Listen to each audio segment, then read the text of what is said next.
They stood at the heart of one of the most powerful empires in history, yet they were destined to live in the shadows.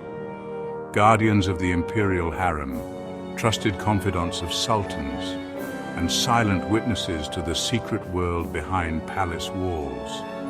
They were the black eunuchs of the Ottoman Empire, men whose lives were forever reshaped by power, servitude, and sacrifice. But who were these figures that controlled the most intimate spaces of the Ottoman court? How did enslaved men from distant African lands rise to wield such influence while remaining prisoners of the system that empowered them? And what dark truths lay hidden behind the closed doors of the Topkapi Palace? In this video, we unravel the forgotten stories of the black eunuchs, exploring how they navigated a world of power, betrayal, and survival. In a world where loyalty could mean life and secrets could mean death. This is the black eunuchs of the Ottoman Empire, servants, spies, and silent power.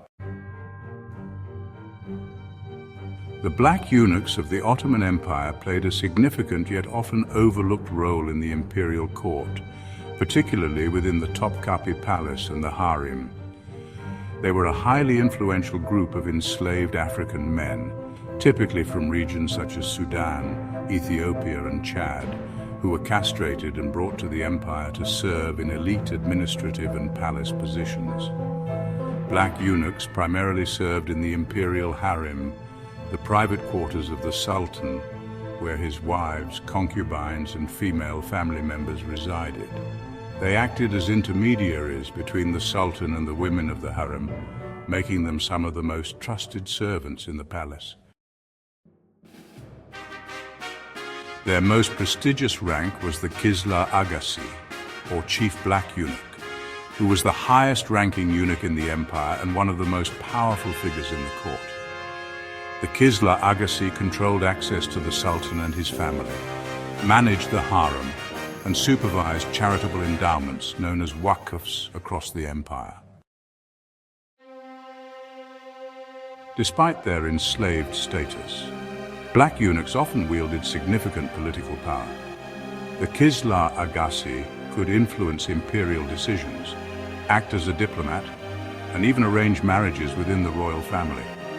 They were often involved in palace intrigues and power struggles, using their close proximity to the Sultan to advance their own interests or those of their allies. Black eunuchs also amassed considerable wealth through bribes, gifts, and control of the waqf system.